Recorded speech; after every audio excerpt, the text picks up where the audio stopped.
حضرت آدم علیہ السلام کو ہم بستری کرنا کس نے اور کیسے سکھایا تھا؟ حضرت سیدنا امام غزالی رحمۃ اللہ علیہ فرماتے ہیں کہ جماع کرنا جنت کی لذتوں میں سے ایک لذت ہے۔ حضرت سیدنا جنید بغدادی رحمۃ اللہ علیہ فرماتے ہیں کہ انسان کو جماع کی ایسی ضرورت ہے جیسا کہ غذا کی۔ محترم ناظرین، جیسا کہ آپ سب جانتے ہیں کہ کھانا پینا انسان کی سب سے پہلی اور سب سے بڑی ضرورت ہے۔ اگر ہم کھانا اور پینا نہیں کریں گے تو پھر ہمارا جسم اور صحت زیادہ عرصہ برقرار نہیں رہتا۔ بالکل اسی طرح کھانے پینے کے بعد میاں بیوی کی شرعی ملاقات نہایت ضروری ہے۔ اس شرعی ملاقات کو مقاربت، ہم بستری، مجامعت، جماع یا میاں بیوی کا تنہائی میں محبت بھرا کام سر انجام دینا، جو بھی نام دینا چاہیں درست ہوگا۔ جب آپ مقاربت کرتے ہیں تو آپ کو سکون اور خوشی محسوس ہوتی ہے، آپ بھی اپنے آپ سے پیار کرنے لگتے ہیں۔ میاں بیوی کی مقاربت کے دوران ایسے ہارمونز خارج ہوتے ہیں جو خوشی کا باعث بنتے ہیں۔ جب میاں بیوی خوش ہوتے ہیں تو اعتماد میں اضافہ ہوتا ہے اور محبت میں بھی اضافہ ہوتا ہے۔ اللہ تبارک و تعالی نے حضرت آدم علیہ السلام کے بعد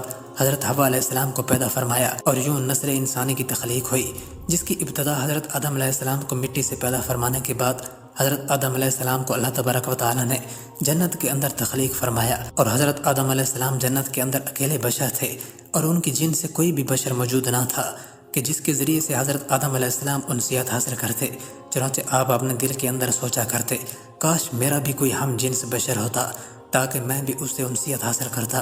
اللہ تبارک و تعالی خوب جانتا تھا جو کہ حضرت آدم علیہ السلام کے دل کے اندر چل رہا تھا۔ جب کہ حضرت آدم علیہ السلام سو رہے تھے تو ان کے جسم سے حضرت حوا علیہ السلام کو بائیں پسلی سے پیدا فرمایا تاکہ آپ حضرت حوا علیہ السلام سے انسیت حاصل کر سکیں۔ چنانچہ جب حضرت آدم علیہ السلام بیدار ہوئے تو آپ نے حضرت حوا علیہ السلام کو اپنے سامنے دیکھا تو آپ نے سوال کیا، تو کون ہے؟ تو انہوں نے جواب دیا کہ میں عورت ہوں۔ چنانچہ پھر حضرت آدم علیہ السلام نے پوچھا کہ اللہ تبارک و تعالی نے تجھے کیوں پیدا فرمایا ہے؟ تو انہوں نے جواب دیا کہ اللہ تبارک و تعالی نے مجھے آپ کی تسکین کے لیے پیدا فرمایا ہے تاکہ آپ میرے قرب سے سکون حاصل کر سکیں۔ ناظرین محترم، یہی وجہ ہے کہ حدیث پاک میں نبی کریم صلی اللہ علیہ وسلم نے کنوارے لڑکے اور لڑکی کو مسکین قرار دیا ہے، کیونکہ دونوں کا کوئی مونس نہیں ہوتا، لہذا ان کی جلدی شادی کر دینی چاہیے تاکہ وہ میاں بیوی ایک دوسرے کے قرب سے سکون پا سکیں۔ بعض روایت کے اندر آیا ہے کہ حضرت آدم علیہ السلام اور حضرت حوا علیہ السلام جنت کے اندر خوشی خوشی رہتے تھے اور وہاں پر عیش کی زندگی گزار رہے تھے،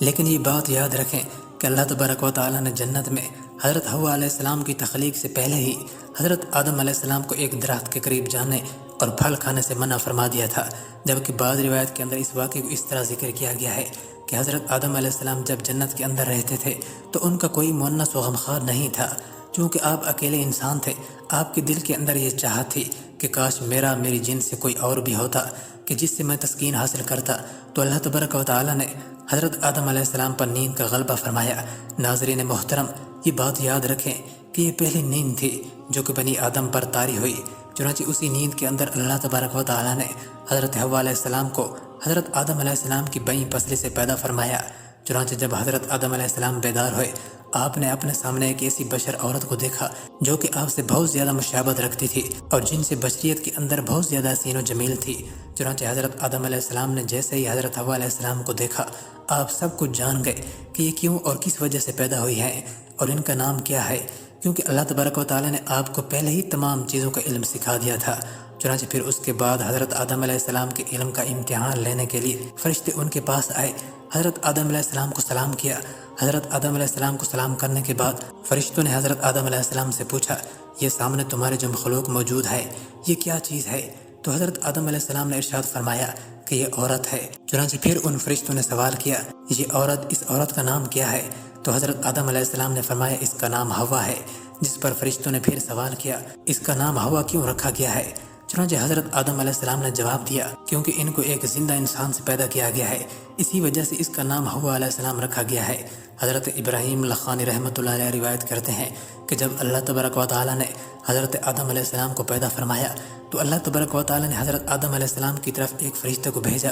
حضرت آدم علیہ السلام کو جماع یعنی ہم بستری کرنے کا حکم دیا تو انہوں نے حضرت حوا علیہ السلام سے ہم بستری کی۔ چنانچہ جب حضرت آدم علیہ السلام جماع سے فارغ ہوئے تو حضرت حوا علیہ السلام نے کہا، اے آدم علیہ السلام، یہ تو بہت اچھی چیز ہے، اس کو میرے ساتھ اور زیادہ کرو۔ اس حوالے سے اس کی کوئی سند موجود نہیں کہ یہ روایت درست بھی ہے یا نہیں، اور بعض روایات کے اندر اس واقعے کو کچھ اس طرح بیان کیا گیا ہے کہ جب اللہ تبارک و تعالی نے حضرت آدم علیہ السلام اور حضرت حوا علیہ السلام کو شجر ممنوعہ کا پھل کھانے کی وجہ سے زمین پر اتار دیا تو وہ کافی عرصے تک ایک دوسرے سے جدا رہے۔ چنانچہ حضرت آدم علیہ السلام اللہ تبارک و تعالیٰ کی محبت اور اپنی اس اجتہادی خطا پر بہت زیادہ گریہ و زاری فرمایا کرتے تھے۔ چنانچہ آپ کے رونے کی شدت کی وجہ سے ایک دن حضرت جبرائیل علیہ السلام نے اللہ تبارک و تعالیٰ کی بارگاہ کے اندر حضرت آدم علیہ السلام کی سفارش کی، جس پر اللہ تبارک و تعالیٰ نے حضرت آدم علیہ السلام کے دل کے اندر توبہ کرنے کے طریقے کا ایقاف فرمایا۔ میرے پیارے حبیب نبی کریم صلی اللہ علیہ وسلم کے وسیلے سے میری بارگاہ کے اندر توبہ کرو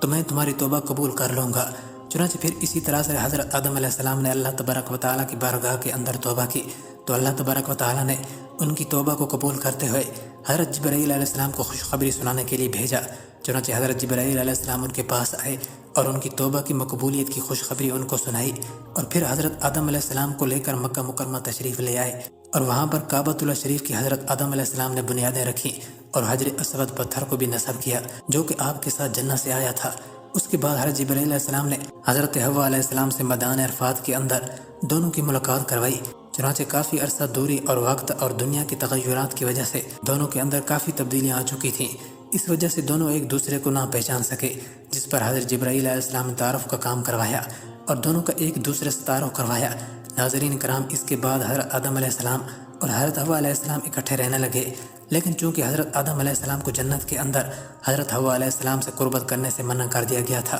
اور نہ ہی کسی قسم کی طوالت و تناسل کا سلسلہ شروع ہوا تھا، اس لیے حضرت آدم علیہ السلام اور حضرت حوا علیہ السلام علیحدہ علیحدہ سویا کرتے تھے۔ چنانچہ ایک مرتبہ اللہ تبارک و تعالیٰ نے حضرت جبرائیل علیہ السلام کو حکم دیا کہ جاؤ اور حضرت آدم علیہ السلام کو حکم دو کہ وہ حوا علیہ السلام سے جمع کرے اور ان کو آداب مباشرت بھی سکھاؤ۔ چنانچہ حضرت جبرائیل علیہ السلام حضرت آدم علیہ السلام کے پاس آئے اور ان کو اپنی بیوی حضرت حوا علیہ السلام کے قریب ہونے کا حکم دیا اور ان کو آداب مباشرت بھی سکھائے اور انہیں اس بات کا حکم دیا کہ یہاں سے اٹھ کر حضرت حوا علیہ السلام کے پاس جا کر لیٹیں۔ چنانچہ حضرت آدم علیہ السلام نے ایسا ہی کیا، جس کے بعد حضرت آدم علیہ السلام جب واپس آئے تو حضرت جبرائیل علیہ السلام نے پوچھا کہ آپ نے اپنی بیوی کو کیسا پایا؟ تو حضرت آدم علیہ السلام نے ارشاد فرمایا بہت اچھا پایا، مگر اس حدیث کے بارے میں علماء کرام نے ارشاد فرمایا ہے کہ یہ حدیث منکر ہے، کیونکہ اس حدیث کے اندر راوی ایسے ہیں جن کو امام بخاری نے منکر قرار دیا ہے۔ پھر اس کے بعد حضرت حوا علیہ السلام سے نسل انسانی کی ابتدا ہوئی اور بعض روایت کے اندر ذکر ہے کہ آپ کے ہاں 20 حمل ٹھہرے اور 20 لڑکیاں اور 20 لڑکے پیدا ہوئے اور اس طرح سے نسل انسانی چلتے ہوئے آج ہم تک پہنچی ہے۔ اللہ تبارک و تعالیٰ سے دعا ہے کہ اللہ تبارک و تعالیٰ ہمیں واپس اپنے مقام جنت کے اندر پہنچنے کی توفیق عطا فرمائے۔